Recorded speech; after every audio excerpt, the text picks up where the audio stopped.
ಕರ್ನಾಟಕ ಪ್ರದೇಶ ಕಾಂಗ್ರೆಸ್ ಸಮಿತಿಯಿಂದ ಈಗ 10ನೇ ಶಿಕ್ಷಕರ ದಿನಾಚರಣೆ ನಡೆದಿದೆ. ಒಂದು ಕಾರ್ಯಕ್ರಮದ ಬಗ್ಗೆ ಬಂದಿರೋ ಗಣ್ಯ ವ್ಯಕ್ತಿಗಳ ಬಗ್ಗೆ ಶಿಕ್ಷಕರ ಬಗ್ಗೆ ಹೇಳಿ ಮೇಡಮ್.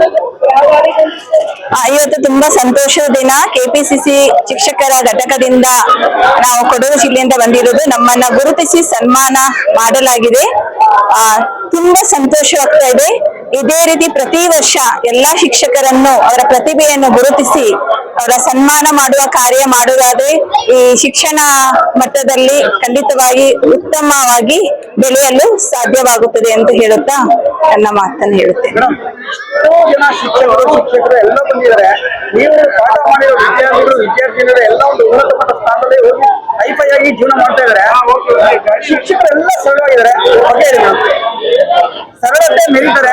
ಆ ಕಾಲದಿಂದ ಈ ಕಾಲ ಮುಂದಿನ ಸರಳತೆ ಇರುತ್ತೆ. ಹೇಳಿ ಈ ಒಂದು ಶಿಕ್ಷಕರ ಒಂದು ಬಗ್ಗೆ ತಗೊಳ್ಳಿ.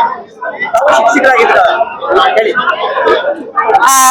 ಖಂಡಿತವಾಗಿಯೂ ಶಿಕ್ಷಕರ ಕ್ಷೇತ್ರದಲ್ಲಿ ಸರಳತೆ ತುಂಬಾ ಮುಖ್ಯವಾಗಿದೆ.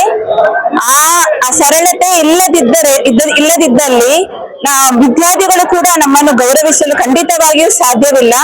ನಾವು ಎಷ್ಟರ ಮಟ್ಟಿಗೆ ಸರಳತೆಯನ್ನು ತೋರಿಸಿ ಆ ವಿದ್ಯಾರ್ಥಿಗಳಿಗೆ ನಾವು ನಮ್ಮ ಜ್ಞಾನವನ್ನು ಪ್ರಸರಿಸುತ್ತೇವೆ, ಆವಾಗ ನಮಗೆ ಖಂಡಿತವಾಗಿಯೂ ನಮಗೆ ಗೌರವವನ್ನು ಸಿಗುತ್ತೆ ಅಂತ ಹೇಳೋದೇ ಇದೆ ಹೇಳಲ್ಪಡಲು ಇಷ್ಟಪಡುತ್ತೇನೆ.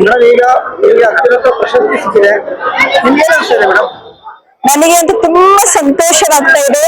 ಏಕೆಂದ್ರೆ ಪ್ರತಿಭೆ ಎಂಬುದು ನಾವು ವಿವಿಧ ಸಾಧನೆಗಳು ಮಾಡುವುದಂತ ಅಲ್ಲ, ನಾವು ನಮ್ಮ ಮಕ್ಕಳಿಗೋಸ್ಕರ ವಿದ್ಯಾರ್ಥಿಗಳಿಗೋಸ್ಕರ ನಾವು ಏನ್ ಸಾಧನೆ ಮಾಡ್ತೀವಿ ಅದು ಮುಖ್ಯವಾಗಿದೆ. ಅದೇ ನನಗೆ ಸಂತೃಪ್ತಿ ತಂದಿದೆ. ನಾನು ಶ್ರೀಮತಿ ಅರುಣಾ ಎನ್.ಸಿ. ಡಿಸೋಜ, ಕೊಡಗು ಜಿಲ್ಲೆ ಸರ್ಕಾರಿ ಪ್ರೌಢಶಾಲೆ ಬಿಳುಗುಂದ ಶಾಲೆಯ ಗಣಿತ ಶಿಕ್ಷಕಿ.